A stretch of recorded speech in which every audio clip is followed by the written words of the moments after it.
Okay. Cool.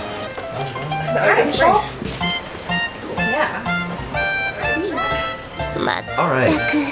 So, first off, tell us a little bit about Carpe Fulgur. Alright.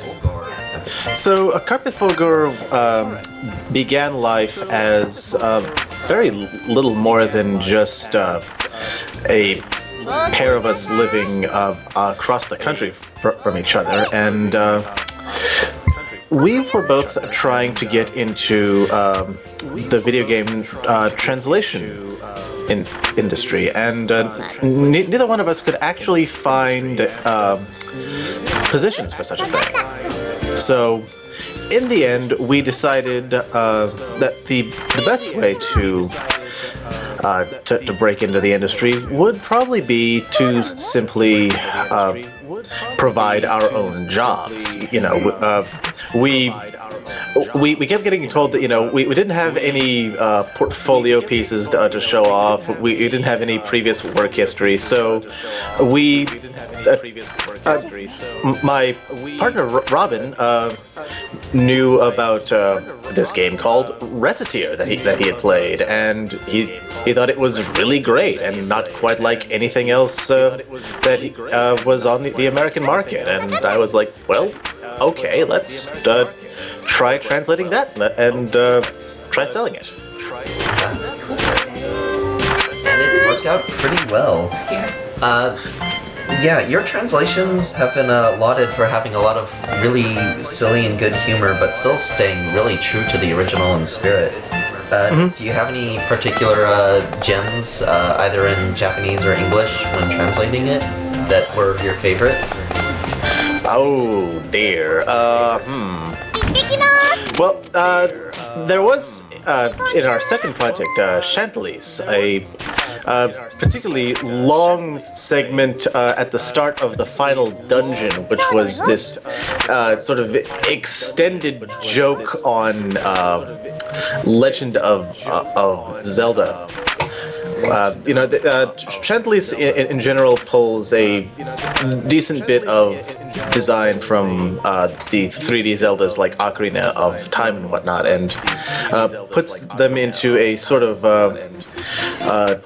timed arcade sort of format, you know, like really short dungeons that you know, part of the goal is to push yourself through and do them as quickly as possible. And at the end of at the start of the last dungeon, you know, the two main characters are talking about how to get into this in this dungeon, because there's no apparent way in, and Shantae, you know, the fairy companion, is like, shoot an arrow over there, or try playing a song or something, and the other character is just like, what are you even going on about?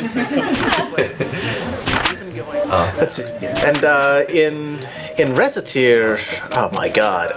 Well, first of all, it has to be said that Recettear, even in the original Japanese, is a very sort of self-aware and silly game. You know, it knows what it is, and Easy Game Station, the developers, didn't really pull any punches in terms of humor. But let's see, my favorite moment. All right, I know exactly what my favorite moment is. This is another one towards, you know, the end of the game, where, you know, in the dungeon sections of Recettear, you know, you eventually get to the person you think might be serving as sort of the final boss of the game. And in terms of the dungeon sections, and he goes on, you know, this big, you know, villain motive monologue that's all about, you know, like blood and skulls and blah blah, humans and other beings can never live together.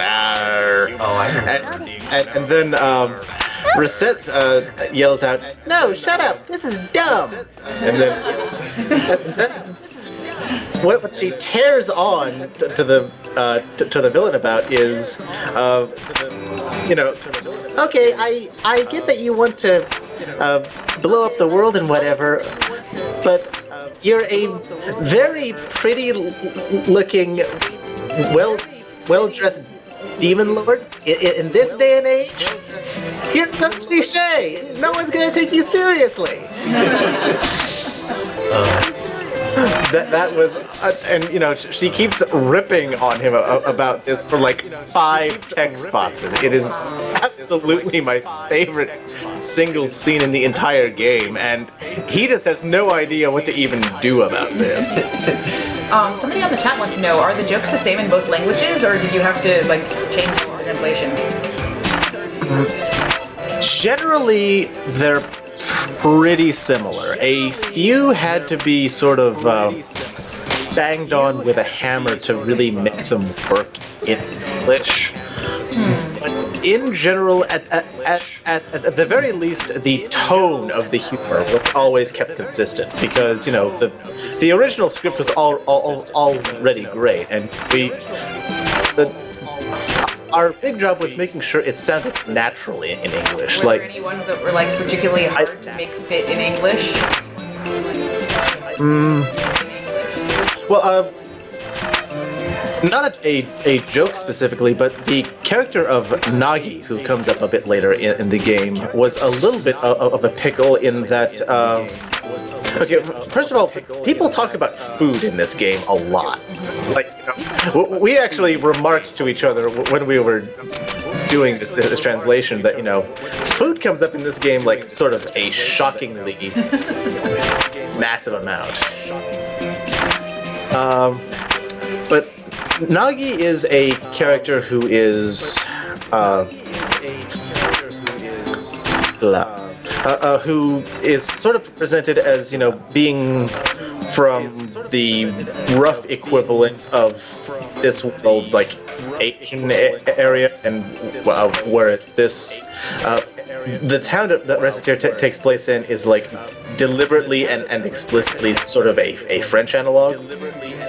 So this is one character, you know, often talks about her own diet, and you know, she's capable of cooking some really exotic stuff compared to the rest of the cast. But then, in the original Japanese, Recettear would go on about how, you know, at home, instead they ate, you know, very basic tofu and rice and whatnot.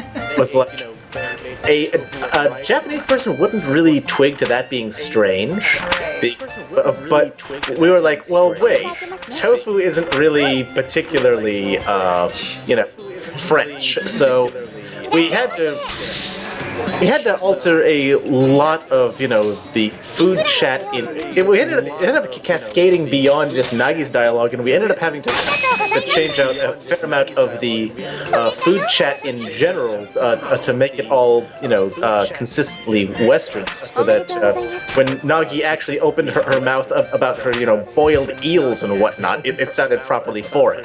Wow, yeah, that's something I never would have thought of as being a problem, but now that you mention it... I totally get it, because I've done translations, and it's really difficult to try and make things work for languages you're translating into, because, you know, there's always this thing that's very much So reference that every Japanese speaker like I was doing a Spanish poem, and there was like a beautiful phrase that made no sense in English. So the quality of your localizations are comparable, and I would say even sometimes beyond the quality of like really big budget AAA translations. How do you guys big budget AAA translations? Well, we both have a fair amount of experience, you know, with previously localized titles. Like, we both grew up with them, basically. And Robin has actually been studying Japanese for years and years, so he can give me a very good translation and cultural base from which to work with. The way it works is we localize all of our games in sort of a two-man team fashion. Robin handles all the initial translation, and then I go over the initial translation and see what, if anything, sticks out really badly as needing, a bit of proper localization for the target market. So it's like a two-stage process. Yeah. Interesting. Well, that's pretty cool. And I've been wanting to do this job literally ever since I was in elementary school. Wow. Like, I read about Ted Woolsey and other guys who worked in the industry, like in the early, the late 80s and the early 90s, and I've sort of been following the craft of how to make a good localization all the way from the SNES days. Wow. So, I guess you could say that we're pretty good because I've been studying what makes a localization good or bad for over a decade now. Yeah, it's a lot of dedication. Yeah. Yeah. So almost all the indie games we've been doing so far have been American, really. Have you learned much about the Japanese indie game community by looking for games to translate? The big thing that you have to understand about the Japanese indie game or doujin community is that it's way more hobbyist than the current indie movement in America and Europe is. Like a whole lot of people get it, especially ever since at least the success of something like Minecraft. A whole lot of people get into indie games to pursue it as a career. And it's been going on for on some level for decades. But before it was indies, it was shareware. There's always been little groups like id or Epic, who used to be Epic Mega Games, getting into the industry from an independent perspective and making a career out of it.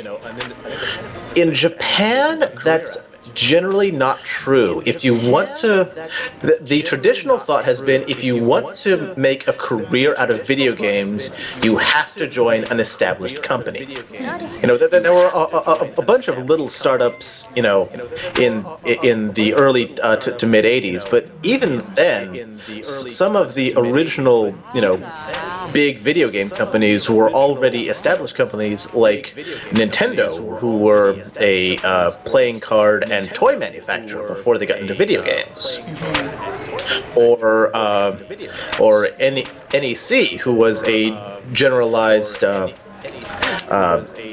electronics manufacturer before they got into video games, or I believe Konami also did other things before getting into video games as a primary business. So the doujin scene has always been sort of a hobbyist outlet as opposed to a career-driven outlet, and that in some ways reflects a little in terms of the software produced. For one thing, a whole lot of doujin software actually violates copyright. It's based on existing properties that are owned by another party. And generally, this behavior isn't shut down in Japan because the games sell so little, like maybe often less than 1,000 copies, that there's no real point in going after them anyway. If anything, it's kind of, passive advertising. Yeah. Or, a whole lot of doujin in Japan are one or maybe two people, and they don't even do it as their main job. Like the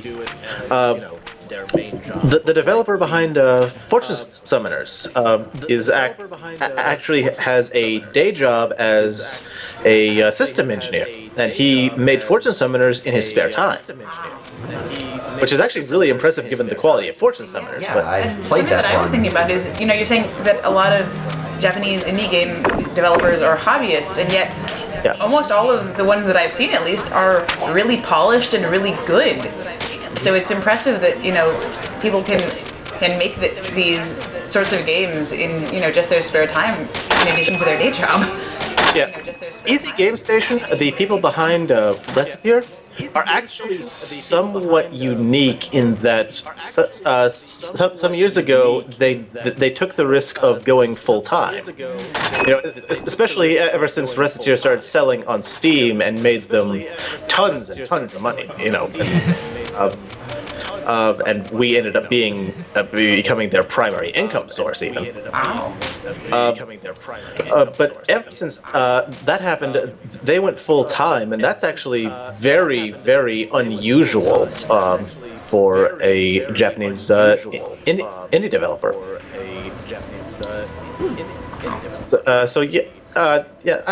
So the big difference, I'd say, is that it's seen mostly as a hobbyist thing. That's slowly changing as the Japanese doujin scene gets exposed more and more to what's going on in America and Europe, and they're seeing, that it is possible to be successful even when you're not part of a large company.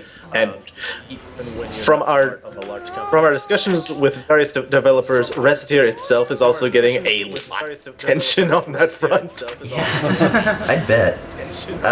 Yeah, you guys do a really good job of translating indie games, but are you interested in working in bigger budget games, or are you actually really fond of working indie?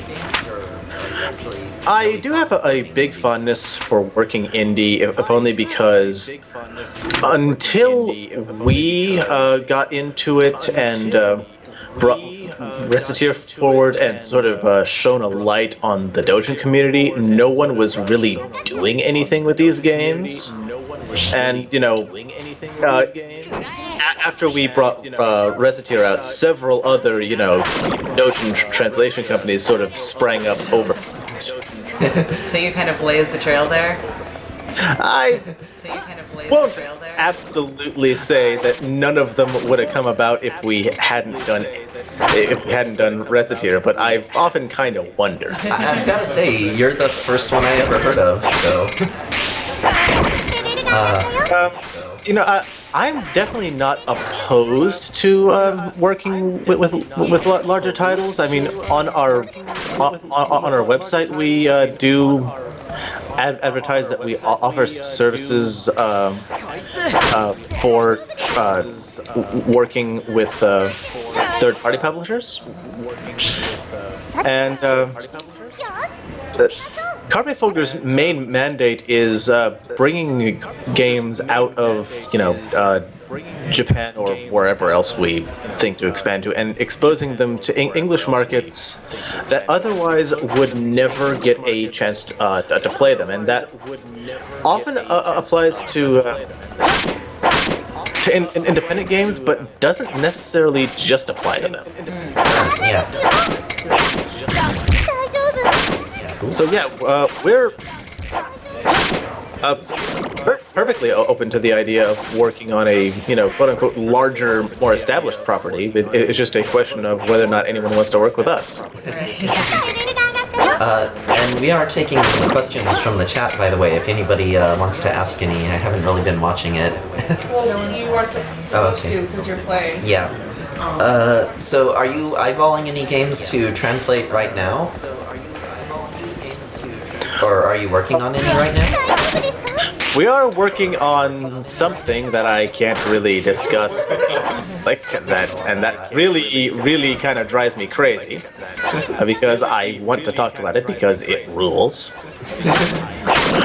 But we are also planning on working on Easy Game Station's next title called Territoire, when they're finally ready for us to work on it. That'll be in a little while. Territoire is kind of a hybrid between Final Fantasy Tactics and Civilization, and it's turning out, especially thanks to a lot of the funding that they got from Recettear's continued success, it's turning out to be one of the most ambitious independent game projects in, I would honestly say, the history of Japanese games development. That sounds extremely interesting, and I'm going to be looking for more information on that as soon as this marathon is over. It's still a fairly long way. I don't know if I'd say fairly long, but it doesn't have a release date yet. EGS has been working on it for a pretty long time now. They've been working on it for basically as long as they worked on Chantelis, Recettear, and their third original content game, Mail Angel, combined. So if we wanted we're sort of considering our options for what else we want to do, but that's two fairly large projects either currently going or about to be going, so we don't want to plan too far ahead into the future in case something happens, but we're always keeping an eye out for new opportunities and whatnot. Cool. This probably isn't one you can answer well, but somebody is wondering if the last dungeon in Chantelis is supposed to be so freaking hard. The dungeons in Chantelis are kind of what they are.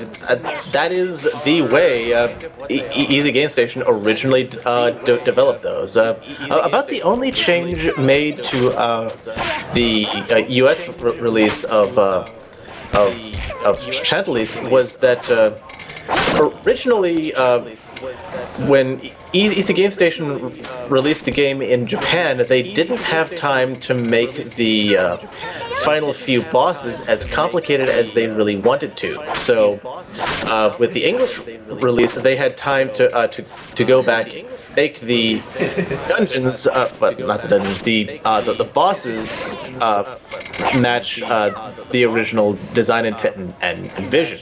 Nice. Which coincidentally did make some of them a fair bit more complicated.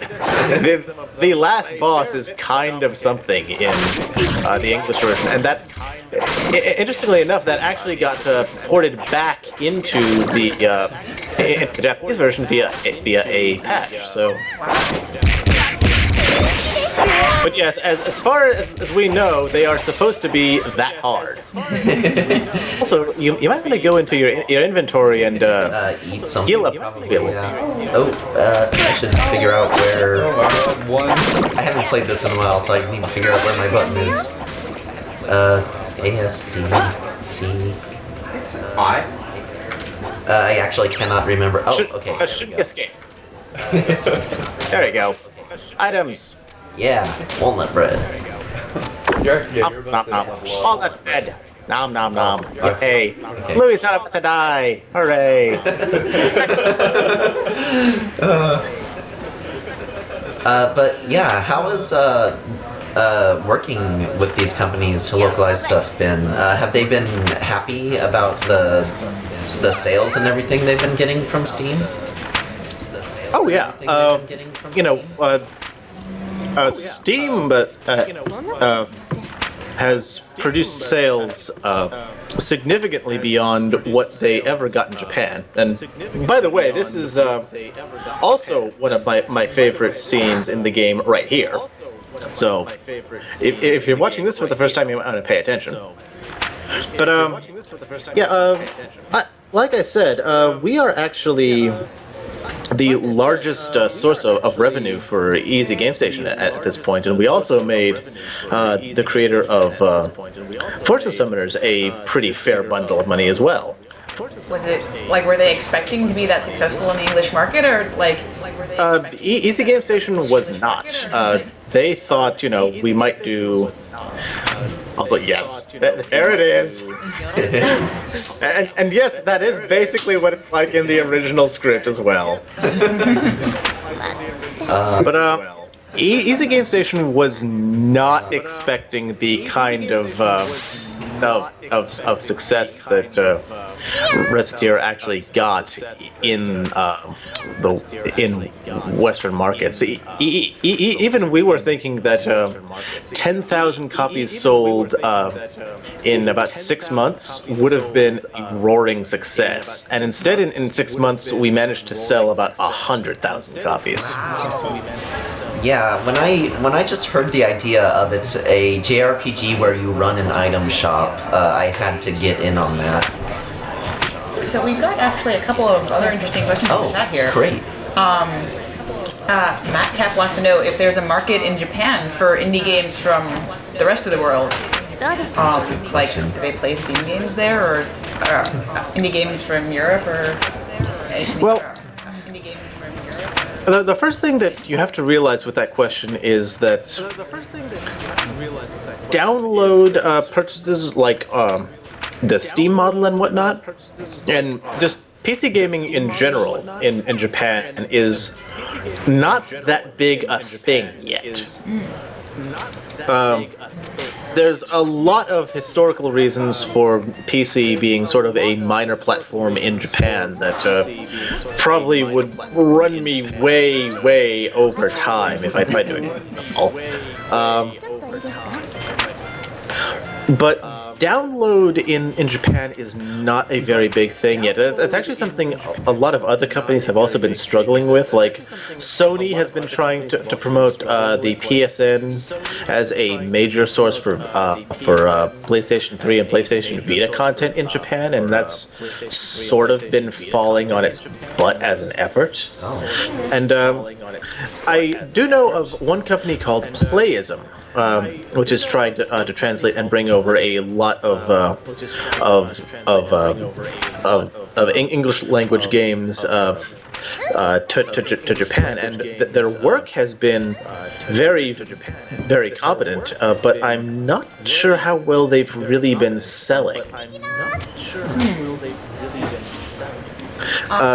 So in general, there are people interested, especially a lot of the existing Dojin game developers. They are showing a markedly increased interest in what's going on overseas and the sort of success going on there. But in terms of a wider market, not quite so much. So we only have time for one more question, I think. So let's see. Silver Kyrie wants to know, is there any consideration, like, have you guys considered translating games from English to languages other than Japanese? Like, do you think, do you guys know any, or were there any that you know of that you'd like to do if you could? The big problem is that at the very least we would need another person like me to do say Japanese to Spanish or Japanese to French, because both Robin and I only speak English, and I'm not even really all that great with Japanese myself. Robin's the Japanese expert. My focus is almost purely on English, and so really we might almost need 2 more people, like a person who could do Japanese straight to French and then a French specialist. Right. There has been some suggestion that we take our Japanese to English scripts and then adapt those to like French or German or Spanish or whatever. I am not a big fan of that, because translation of translation is really infamous for losing meaning, and it's a bit like a game of telephone. The meaning changes a little bit with every single iteration, and so I've never thought that was a particularly good idea, and I don't really see us pursuing anything like that anytime soon. I can see why that would make sense. So I think Is our half hour almost? yeah, I think we're just about out of time here. Wow, So it was that went fast. Yeah, right. Yeah. It was great talking to you. Thank you for coming Yeah, out. that has actually been really educational. I'm glad. And I hope the marathon goes well for you guys. Thank you. It's going great so far. Yeah, thank you so much for showing up. Yeah, thank you so much. Alright, so I guess that's goodbye for now. Yes, we thank you and wave. So this was Andrew Dice from Carpe Fulgur. Yep. Thank you for having me. Andrew Dice from Carpe Fulgur. Alright, so what's our next game? Super Mario Impossible. Oh, boy. Is it installed?